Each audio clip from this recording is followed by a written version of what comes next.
Buenos días a todos. Soy Berta Soldevila, endocrinóloga del Hospital Germans Trias y Pujol, y a continuación les presentaré esta sesión que hablaremos sobre la importancia del control intraparto. En primer lugar, me gustaría agradecer al comité organizador por haberme invitado a presentar esta sesión, que me hace especial ilusión y que, sobre todo, comentaremos varios aspectos que están un poco en controversia y que no están del todo claros, y para ello os pondré algunas preguntas para saber tener un poco de debate entre todos y saber un poco lo que se está realizando en todos los centros.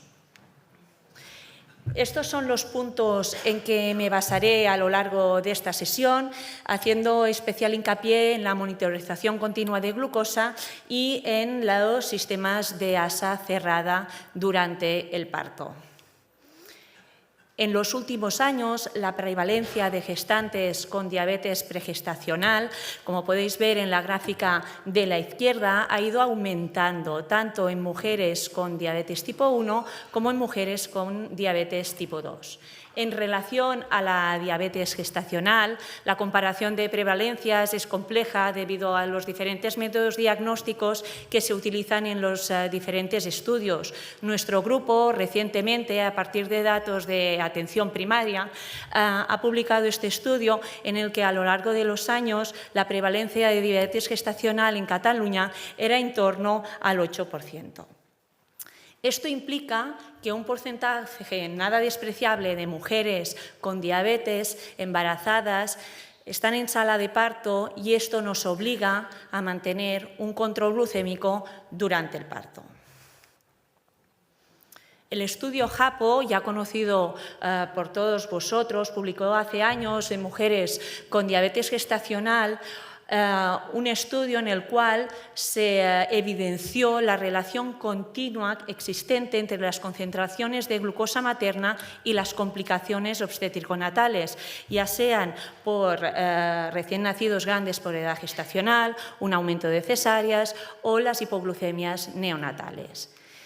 Y es que la hiperglicemia materna durante el embarazo tiene unas consecuencias a corto plazo en la descendencia, debido a esta hiperglicemia estimula la hiperplasia de las células beta-pancreáticas del feto, provocando un aumento de producción de la insulina endógena. Y este hiperinsulinismo fetal provoca un crecimiento y un aumento de la adiposidad del feto y un incremento del riesgo de la hipoglucemia neonatal, dado que en el parto existe aún este hiperinsulinismo fetal y cesa el aporte de glucosa endovenosa materna al cortarse el cordón umbilical.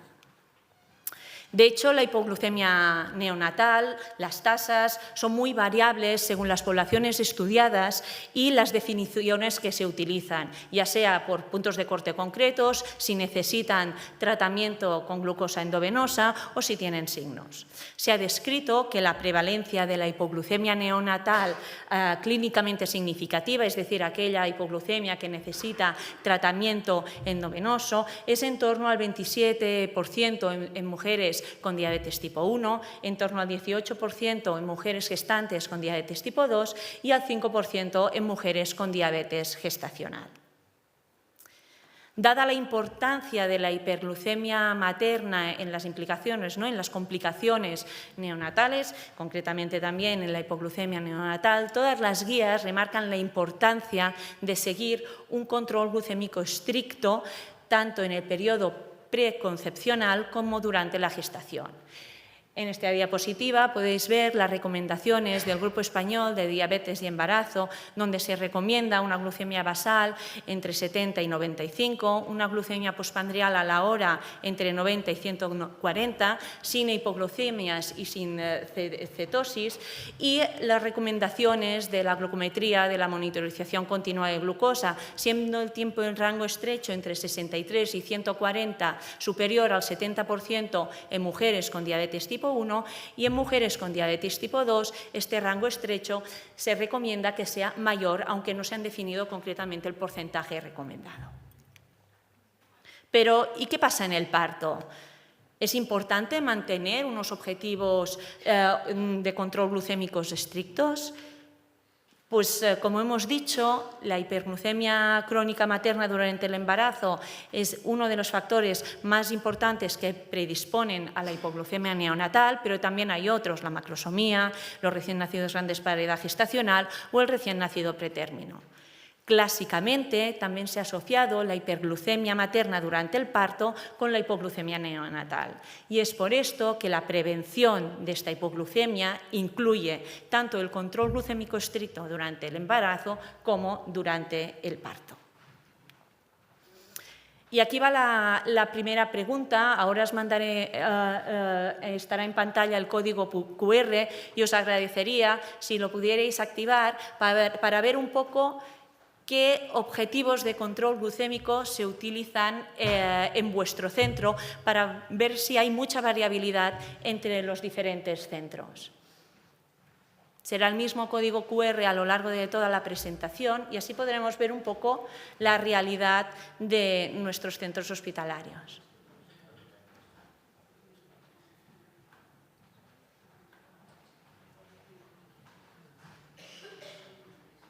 No sé si ya lo tenéis.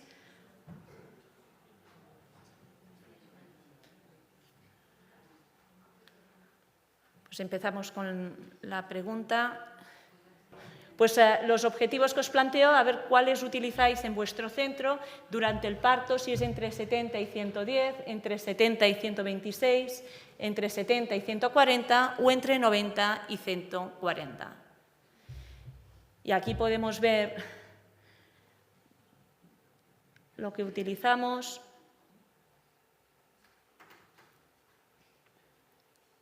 Los porcentajes van variando, nos esperamos algunos segundos más.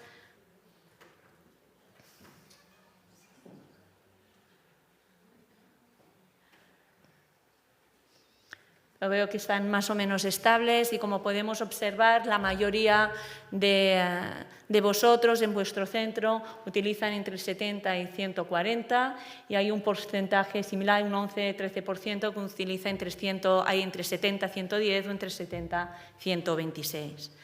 Pues, ¿qué recomiendan las guías? Como podéis ver, hay una variabilidad y la mayoría de ellas recomiendan unos objetivos intraparto entre 70 y 110 o entre 70 y 126. Pero estas recomendaciones, ¿en qué están basadas? Pues la realidad es que están basadas en estudios publicados en los años 90 y 2000, en los cuales son la mayoría estudios observacionales, retrospectivos, los resultados de los cuales no están ajustados por factores confusores, como puede ser la hiperglucemia materna durante el embarazo o la edad gestacional al parto. Y si nos fijamos en las últimas revisiones, en una revisión hace 10 años, en los cuales hay unos resultados discordantes debido a que solo 19 de 24 estudios pues, valoraban, mantenían una relación entre los niveles de glucemia intraparto y el riesgo de hipoglucemia neonatal, con unos objetivos recomendados entre 90 y 108 o entre 90 y 126. Y en una revisión del 2017, en una revisión sistemática metaanálisis, también habían resultados discordantes, porque en 12 de los 23 estudios evaluados no se encontró una asociación entre un control glucémico intraparto estricto y la hipoglucemia neonatal. Y es que el control glucémico estricto durante el parto tiene ciertas implicaciones. Por un lado, un mayor tratamiento con insulina endovenosa, hecho que implica una monitorización estrecha de estas mujeres y una mayor carga asistencial para el personal sanitario de la sala de partos. Aparte, este personal tiene que tener experiencia con este tratamiento endovenoso y saberlo modificar en relación a los controles glucémicos que se van realizando, y un control glucémico estricto durante el parto también implica un mayor incremento del riesgo de hipoglucemia materna. De hecho, hay estudios que incluso describen que hasta el 41% de las mujeres con diabetes tipo 1 con tratamiento con insulina endovenosa presentan una hipoglucemia significativa durante el parto, y este porcentaje no es nada despreciable. En un estudio más reciente, uno de los estudios publicado en 2020, en el que se valoró más de 3.600 gestantes, valoraron el riesgo de hipoglucemia neonatal manteniendo un objetivo glucémico estricto entre 63 y 117, pues en el estudio, en el análisis multivariante, no se encontró una asociación entre el control glucémico intraparto estricto y una disminución de la hipoglucemia neonatal, y esto tanto en mujeres con diabetes tipo 1, diabetes tipo 2 o diabetes gestacional.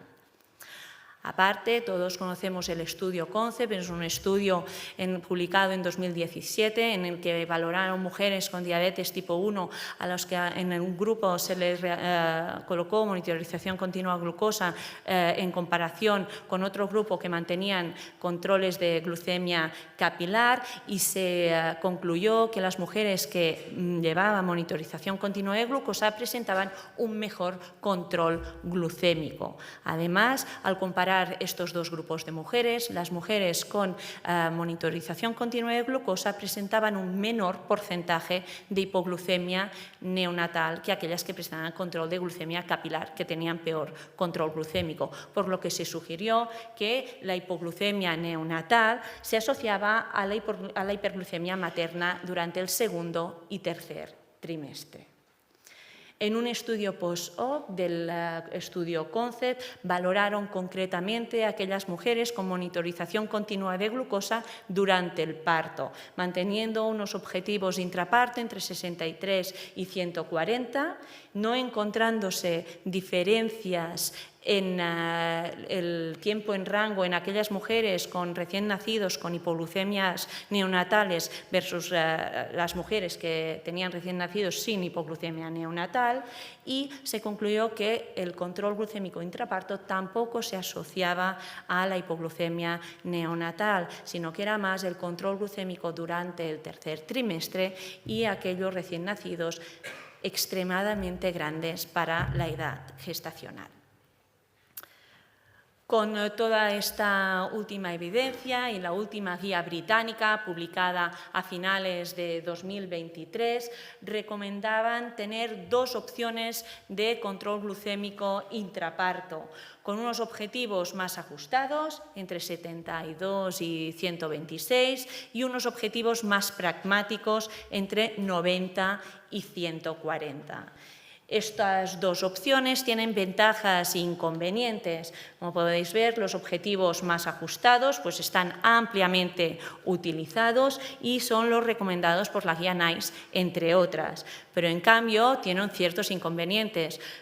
Necesitan un mayor uso de insulina endovenosa, es más intrusivo para la mujer, tiene una mayor carga asistencial para el personal de sala de partos, tiene más riesgo de hipoglucemia materna y además hay una reducción de la autonomía del automanejo de la diabetes por parte de la mujer.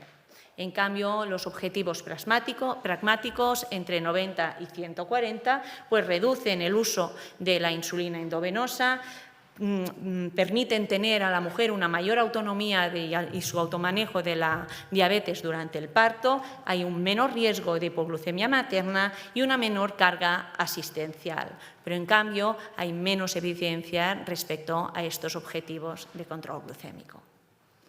¿Y cómo se consiguen estos objetivos de control glucémico? Pues en verdad no existe un único consenso. El manejo variará en función del tipo de diabetes y los requerimientos de insulina irán variando en función de las etapas del parto en que nos encontremos. Muy brevemente, para recordar las etapas de partos, que seguro que muchos de ustedes pues, ya conocerán, el parto se divide en una primera etapa en que empiezan las contracciones y esta primera etapa se divide en dos. Una etapa latente o inicial, en los cuales empiezan las contracciones uterinas y empieza la dilatación del cérvix de 0 a 3-4 centímetros con su adelgazamiento. Posteriormente hay la fase activa en que estas contracciones empiezan a ser más frecuentes y la dilatación del cérvix acaba siendo completa hasta los 10 centímetros. Hay la segunda fase, la segunda etapa, que es el expulsivo del feto, con el nacimiento del recién nacido, y finalmente la última etapa, que es el alumbramiento de la placenta. Y recordando estas etapas, me gustaría ahora plantearos la segunda pregunta, y es ¿cuándo y a quién se inicia la perfusión de insulina endovenosa y suero glucosado en vuestro centro? Podéis utilizar el mismo código QR, no sé si lo tenéis activado o si no, pues volvemos a ponerlo por si queréis volverlo a poner. ¿La ponemos? Sí, ¿podéis poner otra vez el código QR, por favor? Funciona, sí, pero hay gente que se le ha desactivado, si no lo podemos volver a poner. Hay estas 4 opciones.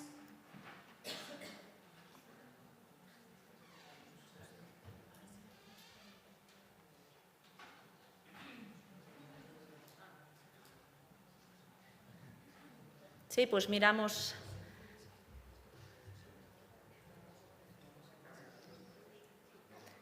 Las cuatro opciones son cuándo y a quién se inicia la perfusión de insulina endovenosa y suero glucosado en vuestro centro, a todas las gestantes con diabetes pregestacional y diabetes gestacional tratadas con insulina en la fase activa del parto, a todas las gestantes con diabetes pregestacional y diabetes gestacional tratadas con insulina desde el inicio del parto, solo a las gestantes con diabetes pregestacional o diabetes gestacional que presentan 2 controles glucémicos consecutivos fuera de rango y a todas las gestantes con diabetes pregestacional o diabetes gestacional en fase activa independientemente de que se traten o no con insulina. Pues vamos a ver un poco los resultados.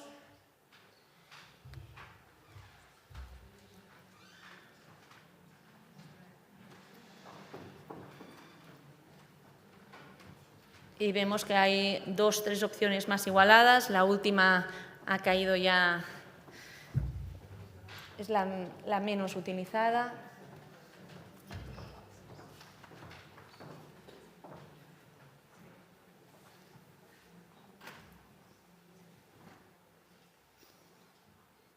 Y vemos que un 40% del público pues, inicia insulina a todas las gestantes, insulina endovenosa a todas las gestantes con diabetes pregestacional y diabetes gestacional tratada con insulina ya desde el inicio, y hay en torno a un 30% que empieza la insulina endovenosa en la fase activa del parto. Y a un 23% que solo si presentan 2 controles consecutivos superiores al rango objetivo establecido.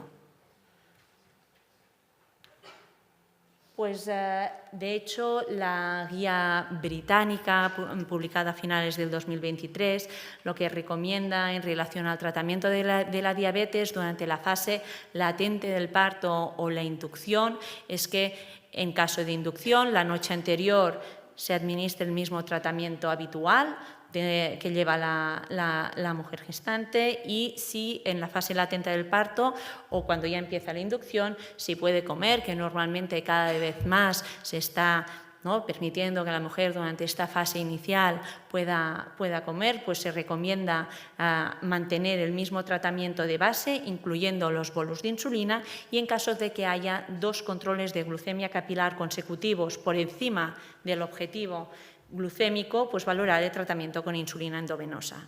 En caso que esté con dieta absoluta, pues hay que valorar el tratamiento con insulina y glucosa endovenosa, pero se puede mantener el tratamiento con la insulina basal. En fase activa del parto, pues se puede requerir infusión continua de insulina endovenosa. Normalmente la preparación son 50 unidades de insulina regular humana con 40,5 mililitros de suero fisiológico para que 1 mililitro equivalga a una unidad. Y la guía británica también recomienda que si esta perfusión de insulina se alarga el tiempo durante más de 6 horas, pues se recomienda realizar un control analítico de los electrolitos, sobre todo cada 4 o 6 horas, sobre todo para tener un control del potasio y del sodio. Hay diferentes protocolos de velocidad de infusión, de hecho cada centro probablemente tendrá su propio protocolo. Lo que sí que normalmente acostumbra a ver son 2 o 3 pautas diferentes a diferente concentración. Una primera pauta en que la mayoría de gestantes empieza y una segunda pauta con más insulina para aquellos casos de mujeres que no se controlan con la primera pauta o gestantes con tratamiento con corticoides o para aquellas gestantes que llevan altas dosis de insulina. En algunas guías y en algunos protocolos he leído más de 1 unidad por kilo peso día o más de 80 unidades al día. Los cambios de pauta, se cambia de la pauta A la pauta B, que es la que administra más insulina en caso de que haya 2 controles consecutivos fuera de rango a la hora, ¿no? Y pasar de la pauta B a la pauta A en caso de que se mantengan dentro de los objetivos de rango estos 2 objetivos. Aquí podéis ver un ejemplo de las pautas de perfusión de insulina endovenosa de las últimas guías británicas, pero como ya os digo, normalmente cada centro tiene sus propias. En función, aquí podéis ver 2 pautas para los objetivos más estrictos y una pauta para los objetivos más pragmáticos, entre 90 y 140. Y, de hecho, las indicaciones del tratamiento con insulina endovenosa también no son únicas. Cada guía pues, va haciendo sus recomendaciones. En la guía británica recomiendan que si hay 2 controles consecutivos horarios por encima de los objetivos, pues, del rango objetivo, empezar tratamiento con insulina endovenosa. Otras guías, como la NICE de 2020, recomiendan iniciar ya en la fase activa de parto en todas las mujeres con diabetes tipo 1, independientemente que sus controles estén fuera o no de rango, y se propone que en caso de mujeres con diabetes tipo 1 con mal control glucémico, plantear el tratamiento con perfusión de insulina endovenosa desde el inicio. En caso de la diabetes tipo 2 o la diabetes gestacional en tratamiento con insulina, la guía británica recomienda empezar tratamiento con insulina endovenosa en caso de 2 controles consecutivos por encima de rango, o hay algunas que recomiendan ya también desde el inicio de la fase activa de parto, aunque sí que es cierto que en el caso de la diabetes gestacional hay mujeres con muy pocas unidades de insulina y que probablemente sin tratamiento con insulina van bien durante el parto. En caso de la diabetes gestacional sin tratamiento con insulina o la diabetes tipo 2 no tratada con insulina durante el embarazo, hecho poco probable, pero que a lo mejor nos encontramos algunos casos, pues la mayoría de hecho van sin tratamiento con insulina ni suero glucosado porque ya tienen suficiente reserva para mantener controles glucémicos adecuados, y en caso de que haya 2 o más controles consecutivos, pues empezar tratamiento con insulina endovenosa. No sé qué hacéis vosotros en vuestro centro. Marta, vosotros en Lleida, las pacientes con diabetes tipo 1, ¿ponéis insulina en fase activa de parto, insulina endovenosa a todas, o solo si los controles están por encima de rango? Perdón. Dependiendo del tratamiento que Estamos hablando de múltiples dosis ahora. Múltiples dosis, empezamos con insulina y glucosa en todas las gestantes. Sí. ¿Y en las mujeres con diabetes tipo 2? Dependiendo de la cantidad, dependiendo de la insulina que lleven. Lo que pasa es que aquí hay una cosa, o sea, hay veces que lo que pasa de puertas adentro del paritorio, a veces nos hemos llevado sorpresas, pero en teoría, si llevan insulina, pues sí. Pero pero a veces es difícil saber lo que ha pasado o te encuentras con sorpresas. Nosotros también en nuestro centro, las mujeres con diabetes tipo 1, estamos hablando de múltiples dosis, luego ya nos centraremos en caso de sistemas integrados o bombas de insulina. También en la fase activa del parto empezamos a todas las mujeres con insulina endovenosa y no nos esperamos a que tengan 2 controles glucémicos por encima de rango. Sí, y luego lo del control de iones que en teoría habría que hacer, ¿no? A las 4 o 6 horas creo que ponías, pues esto la verdad es que no lo tenemos muy estipulado y si pasa durante el fin de semana o de noche no creo que se mire, aunque sí que considero que no estaría mal. No estaría mal. Yo de hecho también es un hecho que también me ha notado, ¿no? Pero para actualizar nuestro protocolo, porque nosotros sí que tampoco, si se alarga la perfusión de insulina endovenosa, no está establecido en el protocolo realizar controles analíticos y probablemente llevando suero glucosado con aporte de potasio y la perfusión de insulina que se pueda alargar, pues no estaría mal al menos ir haciendo controles cada 4 o 6 horas. Me he perdido. ¿En las guías ponían potasio también? Ahora lo hablaré. La guía británica sí que recomienda poner potasio. Si estamos hablando ahora de la perfusión de insulina endovenosa y ahora hablamos ya de los aportes, porque lógicamente en toda aquella paciente en que se trata con perfusión de insulina endovenosa se recomienda pues, dar aportes con suero glucosado, sobre todo para intentar evitar la cetosis. Existen diferentes protocolos, la guía británica sí que recomienda aportes de potasio y las concentraciones y la velocidad también son muy variables. En la guía andaluza, la SEIDIN recomienda un suero glucosado a 5% a una velocidad de 120 mililitros la hora o suero glucosado al 10 a 60 mililitros la hora, que de hecho es la perfusión que nosotros realizamos en nuestro centro, pero la guía británica recomienda un suero glucosado al 5% a menor velocidad con aportes de potasio. Obviamente esto siempre hay que individualizar porque en caso de que la mujer tenga un deterioro de la función renal o nos encontramos en un parto en una mujer con preeclampsia, hay que vigilar los aportes de líquido y por lo tanto irlo individualizando, aunque si reducimos este aporte de glucosa endovenosa probablemente puede aumentar el riesgo de hipoglucemia materna. Y la frecuencia de controles de glucemia capilar, ¿cuándo se recomienda realizarlas? Pues en la fase latente del parto, al ingreso y los controles glucémicos habituales que realiza la mujer gestante, si está comiendo, pre y una hora postpandreal. Y en la fase activa del parto sí que se recomienda, si se inicia tratamiento con insulina endovenosa, realizar controles cada hora, de forma más frecuente si hay hipoglucemia o una hiperglucemia importante a más de 200 y en caso de que no requiera tratamiento con insulina endovenosa y los controles glucémicos estén en rango, como es el caso de la mayoría de mujeres con diabetes gestacional tratadas con dieta durante el embarazo, pues se pueden espaciar estos controles cada 2 o 4 horas.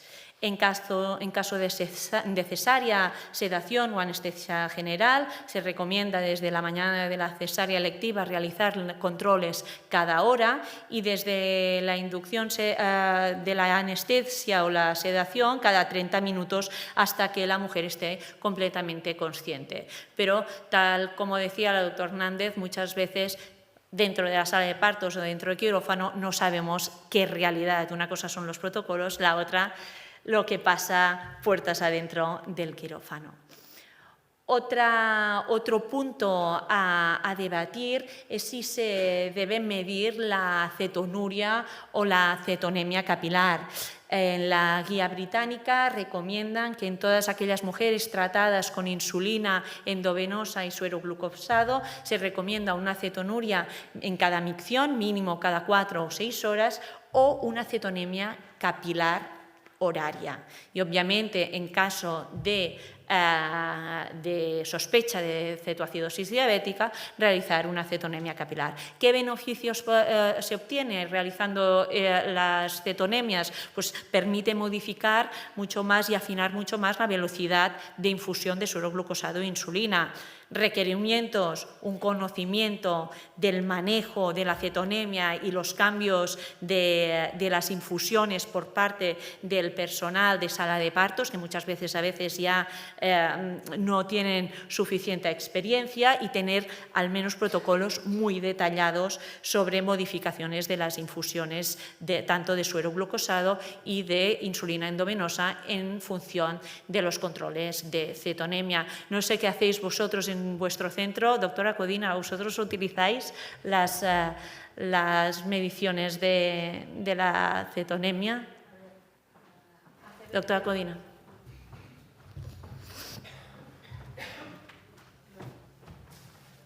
Realmente los primeros años que recuerdo yo de estar en Sondureta, que usaba el protocolo de San Pau, realmente mirábamos la cetonuria, disculpa.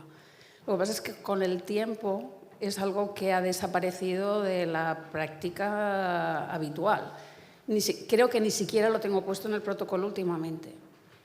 Y la cetonemia capilar la he tenido que usar al menos en 2 mujeres que vinieron de parto en cetoacidosis, con lo cual, pero bueno, son cosa excepcional.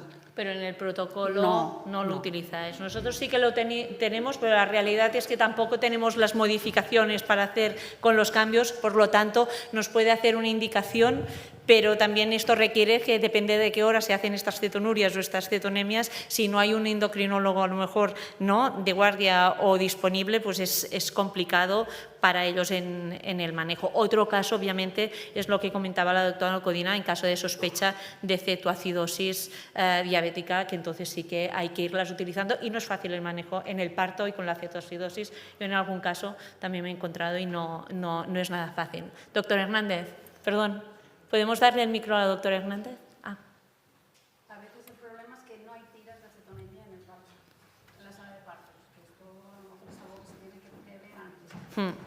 En urgencias generales ya está como más establecido el hecho de tener una máquina de cetonemias, y de hecho es súper útil muchas veces en urgencias general, pero hace pocos años no había tampoco en urgencias, y probablemente es un punto en que se tendría que incidir para que haya también en sala de partos. Perdón, sí, la doctora... Ya está. Que nosotros también lo mismo, hemos dejado de hacer prácticamente la cetonemia, cetonuria, solo está indicado si mal control o si glucemia por encima de 250 o algo así, creo. Pero sí que es verdad que a lo mejor es spoilear, pero ahora que introducimos los sistemas híbridos, quizá tenemos que replantearnos y reescribir los protocolos y prestar bastante atención al tema de la cetosis en las tipo 1 en parto. Creo que tenemos que volver para atrás, a lo mejor, no lo sé. Puede ser, puede ser. Ahora hablaremos también de los sistemas híbridos y veremos a ver un poco qué hacemos en cada centro, y qué reclaman también un poco las pacientes, porque muchas veces hay que combinar y tener en cuenta todos los aspectos. Bien, pues empezamos hablando un poquito con la monitorización continua de glucosa, y vamos con la tercera pregunta, y es si mantendríais la monitorización continua de glucosa intermitente. Sí, ahora lo volvemos a poner, por favor. ¿Se pone a cero? Dice que puedes utilizar el mismo. A ver, Marta. Si abres otra... ¿Podemos poner el código QR, por favor?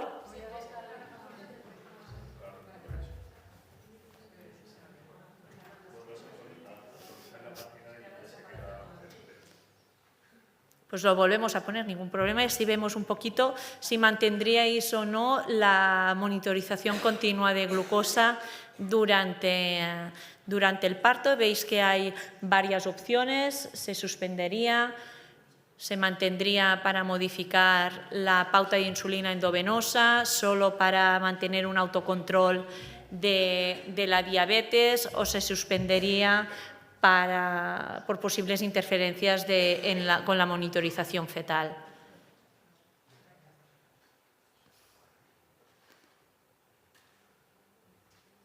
¿Tenemos las respuestas?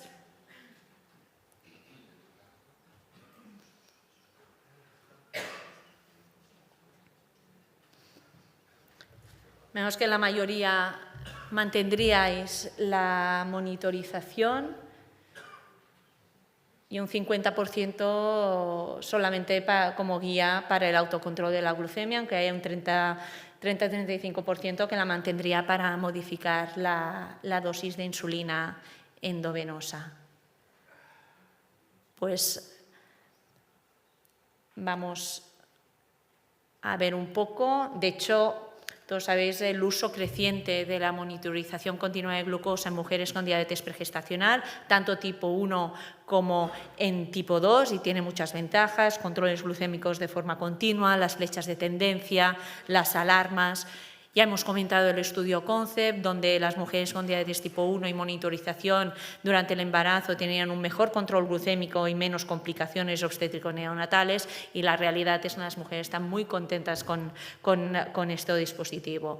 Pero sí que es cierto que hay pocos estudios que hayan valorado el uso de la monitorización continua de glucosa durante el parto. Son estudios con una N muy pequeña, 10, 15, son observacionales, retrospectivos. El único estudio controlado aleatorizado publicado hace pocos años es esto que os presento, donde valoraron a 60 mujeres con diabetes tipo 1 con monitorización continua de glucosa, un grupo en tiempo real más los controles de glucemia capilar y otro grupo sin monitorización, solo con controles de glucemia capilar, con un objetivo durante el parto entre 70 y 126, y donde no se observaron diferencias entre el control glucémico ni diferencias en relación a la hipoglucemia neonatal en estos dos grupos.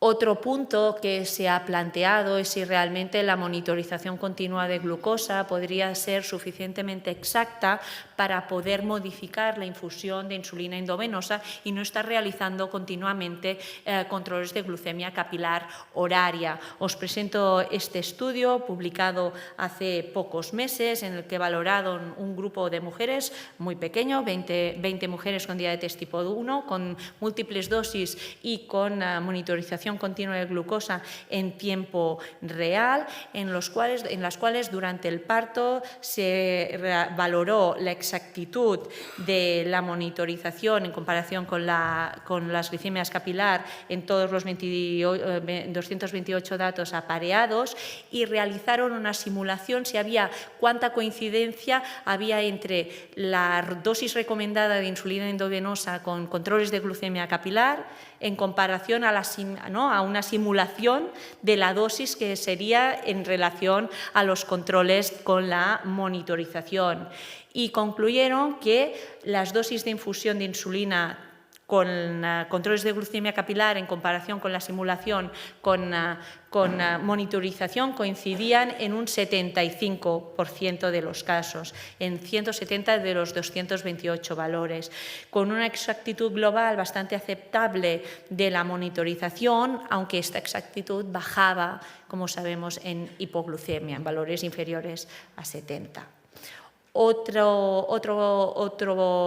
planteamiento también es ver si estos dispositivos pueden ser suficientemente exactos para poderlos mantener durante la cesárea programada. Y en este aspecto hay un estudio publicado este año en que también valoran a 19 mujeres tratadas con pauta basal bolo y monitorización, en este caso el Libre Freestyle 2, en los cuales compararon la monitorización con los controles de glucemia capilar, vieron que había una MAR general del 9,28% y que esta MAR empeoraba con los valores de hipoglucemia. Y al ver la concordancia entre los valores de la monitorización y de los controles de glucemia capilar, concluyeron que había una concordancia del 68% en global y que esta concordancia era mucho menor en los valores de hipoglucemia. Pero en cambio, si os fijáis, en los valores de normoglucemia estricta entre 70 y 110 coincidían en el 100% de los casos,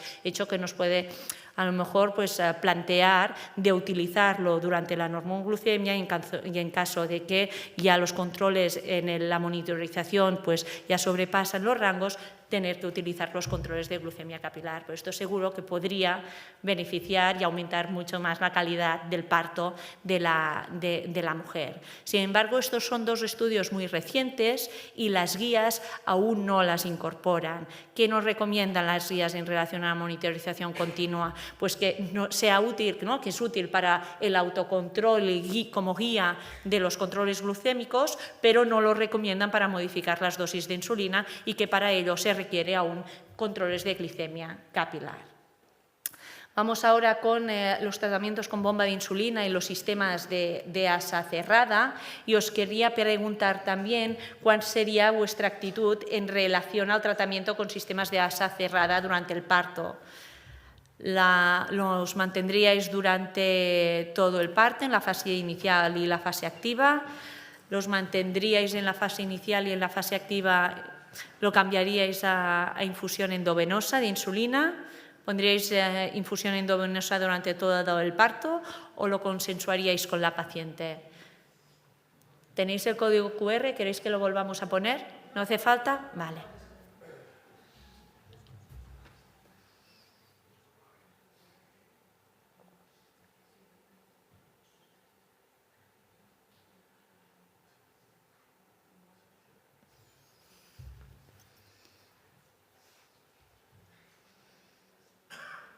Vamos viendo cómo la gran mayoría mantendría estos sistemas durante todo el parto.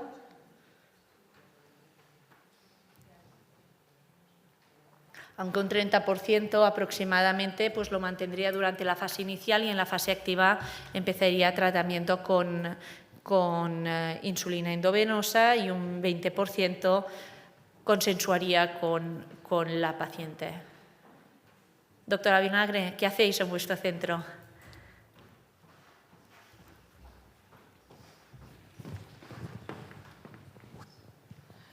Pues nosotros la retiramos en la fase activa del parto, básicamente porque los ginecólogos no se fían todavía y como que los endocrinólogos no estamos allí, al final hay que hacer un poco lo que, ¿no? Hay que consensuarlo con el obstetra y con las comadronas más que con la paciente casi. ¿Os habéis encontrado algún caso que la paciente se haya negado a cambiar? No, la verdad es que no. La verdad es que al final la paciente acaba haciendo lo que el equipo médico considera que es mejor, al menos en nuestro caso. ¿Alguna experiencia? A mí me gustaría mantenerlo durante el parto, pero en nuestro centro de momento no ha sido posible. En la fase latente sí. Sí, en la latente sí, en la activa. Nosotros tengo que decir que de momento hacemos como en nuestro centro hacemos lo mismo que vosotros. Pues sí que es cierto que cada vez tendremos más pacientes con sistemas integrados y que nos tendremos que adaptar a la realidad y que cada vez las pacientes lo reclamarán más mantener, aunque hay beneficios e inconvenientes. ¿Alguna experiencia de mantener sistemas? Sí.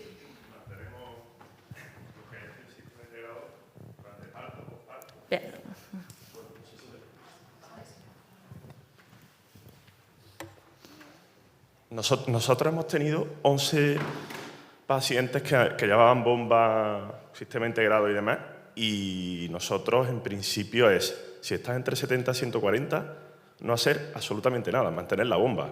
Van estupendamente. Es que no hay que hacer nada en el posparto, es que no hay que hacerle nada. Y hemos tenido varias cesáreas y las cesáreas también van súper bien. Esto es un punto que también ahora lo trataremos, el de la cesárea, porque también es un poco controvertido, ¿no? Sobre todo por el tema de la diatermia, pero la realidad, como comentas, es que cada vez se están utilizando más, tanto en partos como en cesáreas, y la realidad es que van bien. De hecho, nosotros hemos tenido experiencia, partos relativamente cortos, inducciones prolongadas que han acabado en cesárea, y en general, bien. Es que sobre todo es mucho más sencillo. Y al final, si lo dejas, yo por lo menos se lo explico a la paciente como a principio del tercer trimestre y lo dejo reflejado en el informe. Por ahora, las matronas, gine, anestesistas me lo han respetado.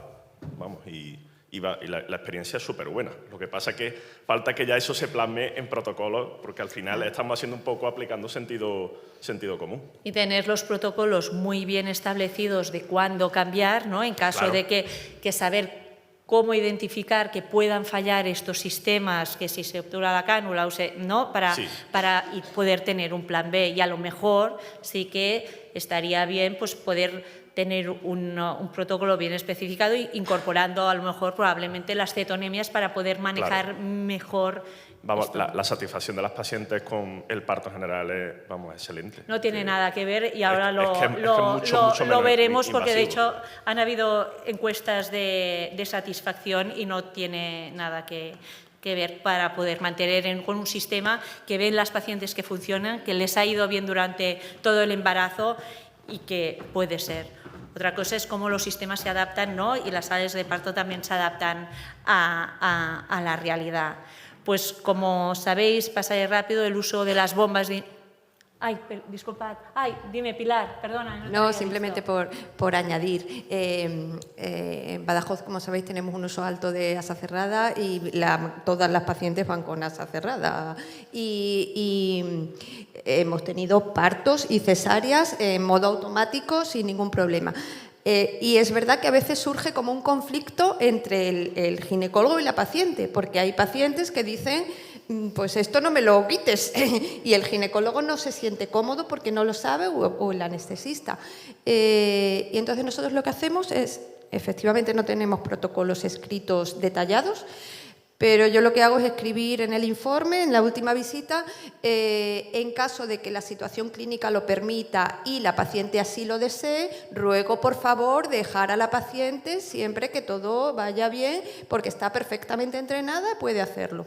Y es un poco ahí muy en mayúsculas, como que lo facilita todo.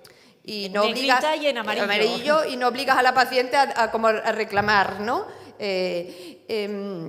Pero la verdad es que van fenomenal, porque el sistema actúa y normalmente para y deja de poner insulina y luego vuelve a ponerla. Y en las cesáreas tampoco hemos tenido ningún problema, efectivamente. Aunque los fabricantes no lo recomiendan, pero ahora iremos. ¿El doctor González Soto? Yo estoy totalmente de acuerdo con Pilar, pero permíteme, Berta, y no te entretengo. Creo que la historia termina muy bien cuando la cosa va bien, pero puede terminar muy mal si, por ejemplo, simplemente se desconecta el catéter. Porque el obstetra está absolutamente solo y ya le cuesta entender lo que es la monitorización continua, lo que es un sistema integrado, ya es la releche.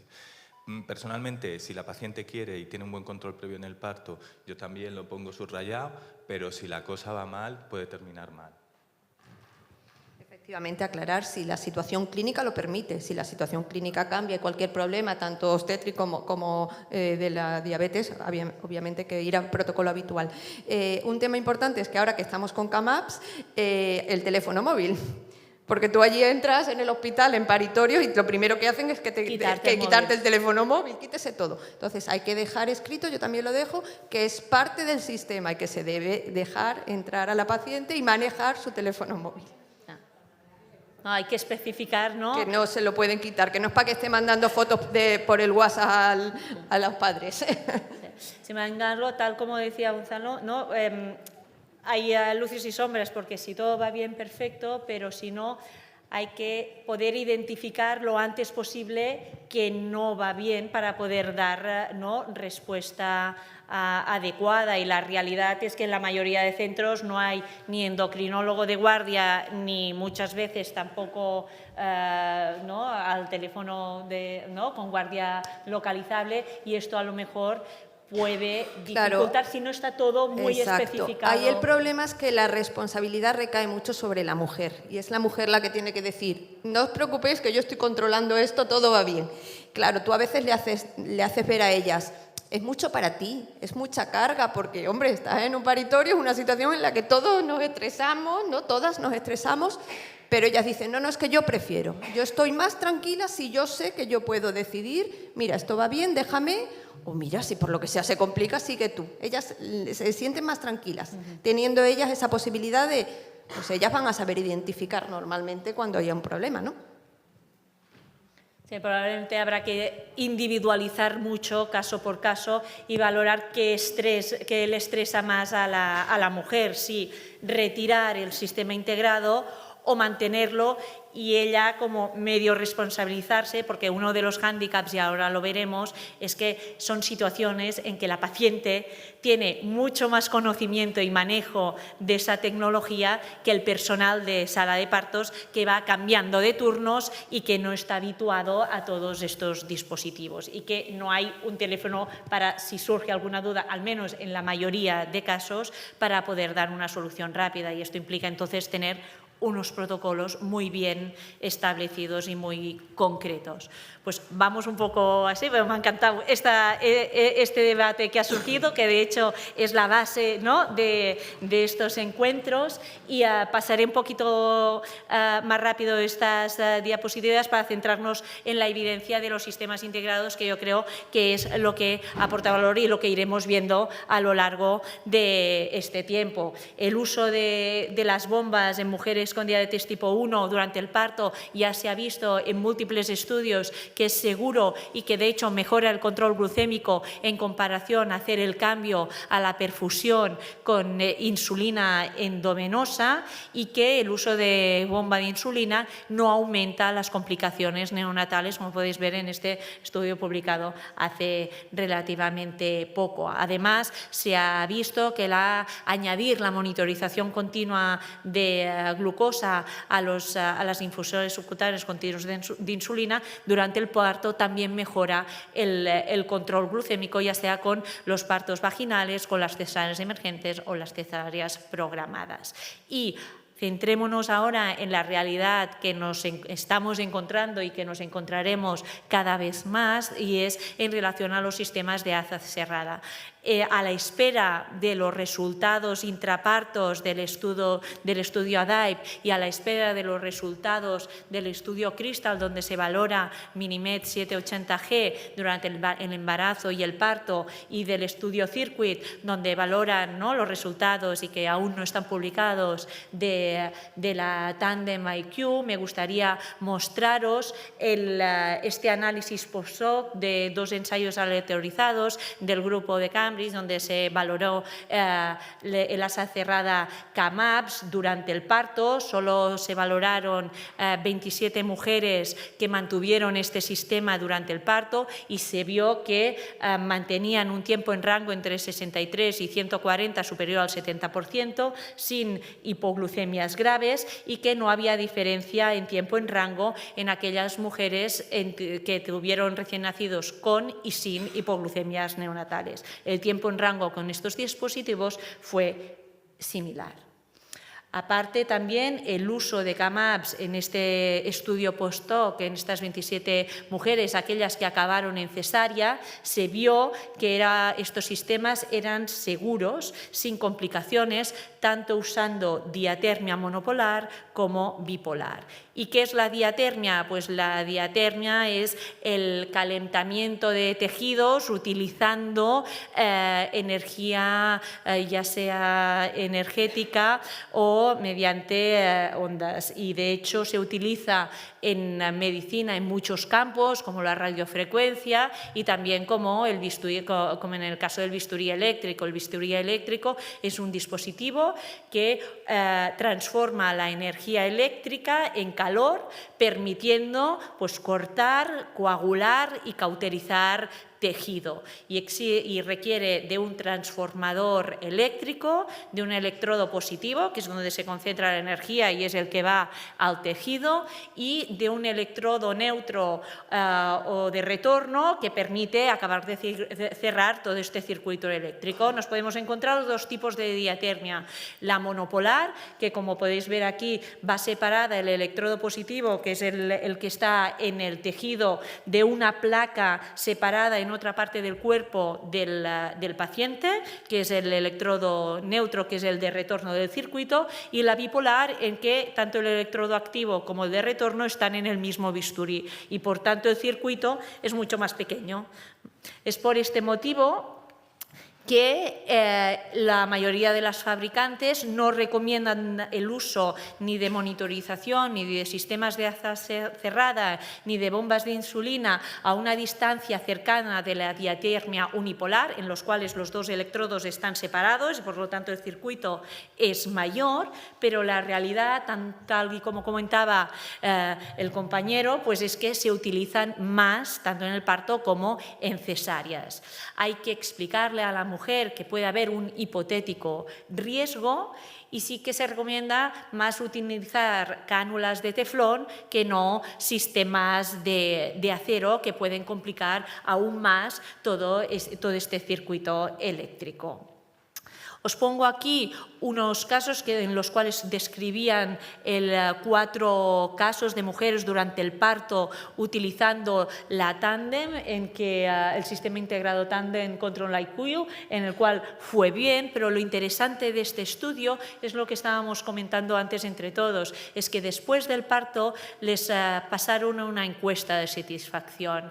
¿Y qué decían estas 4 mujeres? Son 4, es una N súper pequeña, pero hay poca evidencia al respecto, pero es interesante ver en que las 4 mujeres estaban muy satisfechas con la experiencia de poder mantener el sistema que habían mantenido durante todo el embarazo, durante el parto, pero sí que manifestaban una preocupación por la falta de familiaridad de la tecnología de la diabetes por parte del personal sanitario y un poco de frustración por sentirse juzgadas y desconfiadas hacia el personal sanitario, tal y como comentaba Pilar antes. Y es que hay barreras del parto en la mujer con diabetes. Por un lado, durante el embarazo se mantiene una relación muy estrecha, ¿no?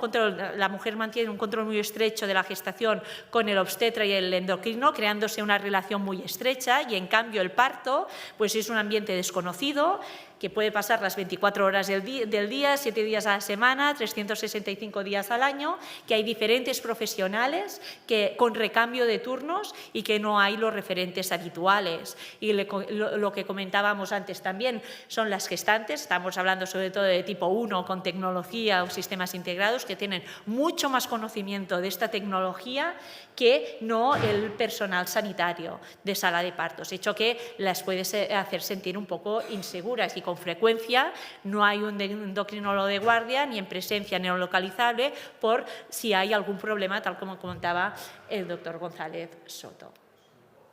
Por lo tanto, en la última guía lo que recomiendan es poder hacer las 3 opciones, o mantener la bomba o el sistema integrado durante todo el parto, cambiarla a infusión endovenosa o mantener la bomba durante el parto vaginal y cambiarla a insulina endovenosa en caso de cesárea, y así permitiría pues, cumplir con la guía del fabricante, aunque la realidad del día a día, tal y como comentábamos, muchas veces con cesárea tampoco se observan complicaciones. Y para concluir este punto, pues pensar que los sistemas de asa cerrada pueden ser una alternativa segura durante el parto y el posparto. Hay que tener en cuenta la preferencia de la gestante, que existan protocolos estructurados en sala de partos con el tratamiento alternativo, cuándo y cómo hay que hacerlos, y un conocimiento del personal sanitario de sala de partos. Hay que disponer de planes de atención al parto individualizados y probablemente son necesarios más estudios sobre el uso de estos sistemas. La importancia del plan de parto, lo que comentábamos antes, tanto en la historia como el plan de parto de la mujer, pues hay que incluir en el plan de parto el manejo intraparto de la diabetes, con un manejo consensuado tanto con el equipo de endocrinología, obstetricia y la propia mujer, que se recomienda incluir el objetivo de glucosa durante el parto y la importancia de explicar el cambio de dosis en la pauta posparto. La pauta posparto tiene que constar en la historia clínica, incluirla en el plan de parto y probablemente aparte incluso entregarle, al menos nosotros lo hacemos en mano a la mujer para que la traiga en el control en el momento del parto y así evitar complicaciones. Y en el posparto inmediato sabéis todos que bajan de forma drástica los requerimientos de insulina en el posparto y en aquellas mujeres con tratamiento previo con insulina, porque claro, en el posparto es inmediato, es un momento de traspás, ¿no? de impaso, donde hay que cambiar el sistema en caso de que vaya con infusión de insulina endovenosa a otra vez al tratamiento, pero a menos dosis, y en caso de que la mujer vaya con tratamiento previo con insulina, si se utiliza infusión de insulina endovenosa, se recomienda reducir la velocidad al 50% una vez expulse la placenta, mantener la infusión de insulina endovenosa mientras la mujer esté en ayunas y mantener un control horario hasta la primera ingesta. Suspender se recomienda la infusión de insulina cuando entre 30 minutos y 2 horas después del primer bolos y a las 4 horas de administración de la insulina basal, aunque muchas veces, tal como hemos comentado, la insulina basal ya se va manteniendo, hecho que facilita mucho más la retirada de insulina endovenosa, y hay que asegurar que la mujer beba y coma antes de empezar la insulina subcutánea. Y en mujeres tratadas con bomba, pues es frecuente que no sea necesario el primer bolo de insulina en la primera comida ligera que toma en posparto, y hay que vigilar que el rango glucémico es así. Vamos muy rápido, hay que disminuir la dosis de insulina endovenosa. Recomendaciones en el posparto inmediato en sistemas de asa cerrada, sobre todo ahora cada vez más utilizaremos la CAMAPS, vigilar se puede utilizar el modo easy off para reducir más la administración de insulina, y recordar que hay que actualizar el peso de la mujer en la bomba, y que en estos momentos el peso puede ir variando. Y si se desconecta la bomba, reconectarla 1 hora antes de suspender la infusión de insulina endovenosa, y solo suspender la infusión de insulina endovenosa cuando la mujer pueda manejar para ella sola estos sistemas integrados. En caso de que no vayan sin insulina, la infusión de insulina hay que suspenderse, y se recomienda ir haciendo controles de glucemia capilar en caso de la diabetes tipo 2 pregestacional o aquella que se haya diagnosticado durante el embarazo. Y en relación al uso de la metformina, sí que es cierto que la NICE la recomienda durante la lactancia, pero la Agencia Española del Medicamento y Producto Sanitario, la metformina aún no se recomienda durante la lactancia. Y en relación a la diabetes gestacional, pues hay que hacer controles durante las primeras 24 horas posparto para valorar que no haya una hiperglicemia o una diabetes no diagnosticada. Y para finalizar, siento haberme alargado un poquito más, pero creo que el debate ha sido muy fructífero e interesante. Tener en cuenta que actualmente hay datos inconsistentes sobre los objetivos de control glucémico más adecuados para reducir la hipoglucemia neonatal, y las últimas guías incluso proponen algunos objetivos más pragmáticos, que falta la homogenización de pautas de insulina endovenosa y sueroterapia durante el parto, que es importante realizar un plan de parto individualizado en estas mujeres, consensuado tanto con los profesionales como con la propia paciente, que hay que individualizar los objetivos glucémicos intraparto, que es una opción mantener la monitorización y los sistemas de asa cerrada durante el parto, y la importancia, que ya lo hemos comentado también, de la experiencia del personal de sala de partos para el manejo de estos dispositivos y la existencia de protocolos específicos para cada situación. Y esto es todo lo que os quería comentar. Muchas gracias a todos.